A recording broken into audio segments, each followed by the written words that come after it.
I'm Nancy. In my last video, we discussed so much about the CRS score, and many of you would be probably wondering that you have low CRS scores. Whatever we do, you're not able to boost your score above 400, or if it's because of your age that you have you are 35 years and above, and because of which you're not able to get your CRS cutoff. You'd be probably wondering whether it's not possible for you to come to Canada. So this video is for you. Stay tuned to know the answers.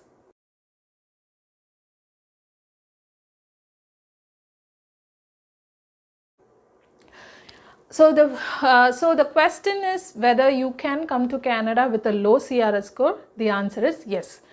There are other possible options for you to choose, like the PNP program, which is Provincial Nomination Program. That is one of the ways through which you can come to Canada. And there is another way through the student visa.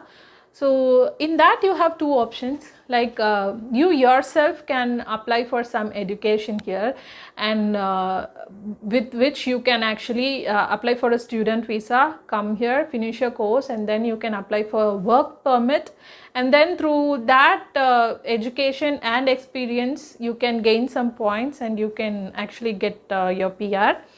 Otherwise, if you are a family, one of you, either the husband or wife, one of you can come with a student visa, and the spouse would get a work permit.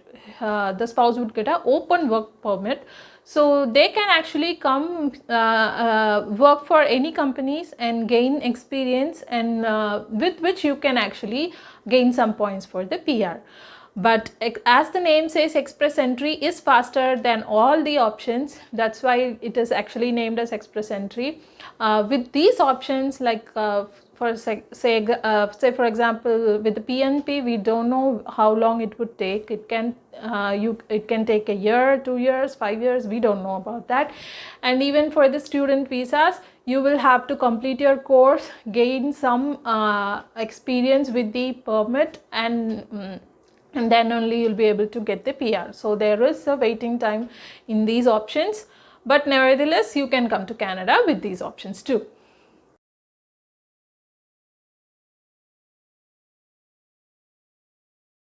Let's see what is this PNP program. So this is Provincial Nomination Program.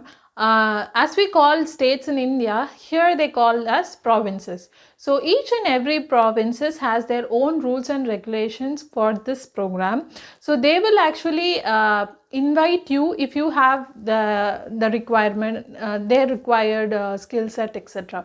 So each and every province has their own set of rules, which you can actually go and research in their site. They have given specifically for all the provinces. There are around 11 provinces like Ontario, Alberta, Newfoundland, and so on. So you can actually check in their site for all these things.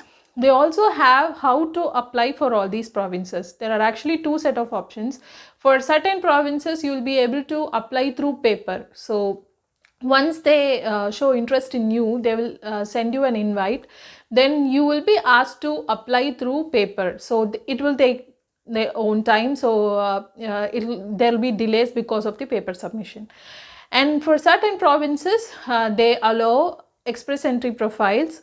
So even in that, they have two options. Like for first option would be like you will choose that you are interested in these provinces or territories while creating an express entry profile, or you just directly contact the province that you are interested in, and they will send you an invite, after which you create an express entry profile specifically for that province. So these are the options through which you can actually create a profile for the particular provinces. So these provinces has something called streams. So they have a category like for business people, for students, for the skilled workers, etc. So they have separated it as streams for which you can apply. So you will have to research on which category you fall into. So whichever is matching your skill set, research on those categories, and you can actually apply for this nomination program.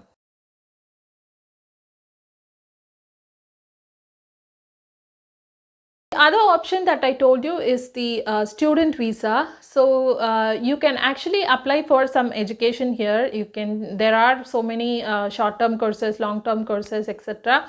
But I think you will have to take at least a minimum of 6 months course to get a work permit here once you graduate. So that they call it as a postgraduate work permit, which you will be eligible only if you take a 6 months plus, I guess. So once you actually research on the universities, if they send you the admission form, then you'll be able to apply for a student visa.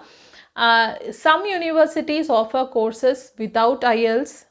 There are a few universities that offer that. You can check online. And even some of the universities ask only for minimal IELTS score, which is good. So you can actually research on what kind of courses you need to take, because the fees will differ based on that. And once you decide that, you can contact them directly using the email. They will surely respond. So based on that, after you apply the visa, then you complete the education here. Even you can do part-time when you are actually studying. So once you complete the course, you will be able to apply for a postgraduate work permit. So you will be able to work here. So with that education and work permit, work experience, you will be able to gain more points for your Canada PR. And then the next option that I told you is if you are a family, one of you can come here as a student, and the other one can actually get a work permit. So through that way, you can actually gain work experience and the education points, through which actually you can gain more points for the PRs. So definitely you can check on these options. I forgot to mention one point, that when you are doing the student visa, you will be writing the IELTS academics, and when you are going to apply for the PR after your education and work experience, you will be asked to write IELTS again in the general training. So please do remember, all these are cost involved. So if you think this information is useful, please do share and click on the bell icon to subscribe to my channel.